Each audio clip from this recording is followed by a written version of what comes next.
ಎಲ್ಲ ಕೇಳೋರು ಹೊರಗಡೆಯಿಂದ ಬಂದರು ಅಂತ ನಾವೇನಿಸ್ತದೆ ಯಾವ ಧರ್ಮದ ಪುಣ್ಯನೋ ನಮ್ಮ ಗುರುಗಳ ಆಶೀರ್ವಾದನೋ ನಮ್ಮ ತಂದೆ ತಾಯಿ ಆಶೀರ್ವಾದನೋ ನಿಮ್ಮೆಲ್ಲರ ನಂಬಿಕೆಯನ್ನು ಗೊತ್ತಿಲ್ಲ.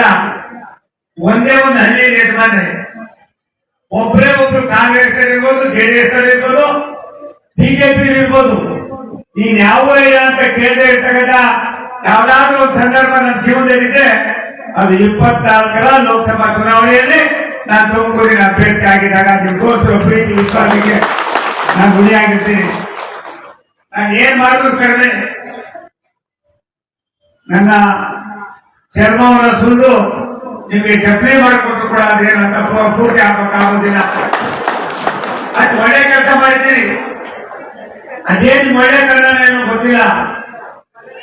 ನಾನು ಲೋಕಸಭಾ ಸದಸ್ಯನಾಗಿ 2 ಕಡೆ ಸೋತಿದ್ದೆ. ನಮ್ಮ ವರಿಷ್ಠರು ತಂಡ ಹಾಕಿದ್ರು ಅನ್ನೋ ದೃಷ್ಟಿಯಿಂದ ಬಂದೆ. ಆದ್ರೆ 8 ವಿಧಾನಸಭಾ ಕ್ಷೇತ್ರಗಳಲ್ಲಿ ನನಗೆ ಸ್ವಲ್ಪ ತೊಂದರೆ ಅಂದ್ರೆ ತಲೆ ಬಿಸಿ ಆಗಿದ್ದು ಅದು ಚಿಕ್ಕರಾಯಕನಲ್ಲಿ ಮಾತ್ರ. ಆದ್ರೆ ನೀವೆಲ್ಲ ಬಗೆಹರಿಸಿದ್ದೀರಿ. ಇವೆಲ್ಲದನ್ನ ನಿಂತು ಧೈರ್ಯವಾಗಿ ನನಗೆ ಆಶೀರ್ವಾದ ಮಾಡಿದ್ದೀರಿ. ನಿಮ್ಮ ಋಣವನ್ನ ನಾನು ಎಂದೂ ಕೂಡ ಬರೆಯೋದಿಲ್ಲ ಅನ್ನೋ ಮಾತನ್ನು ಹೇಳಿ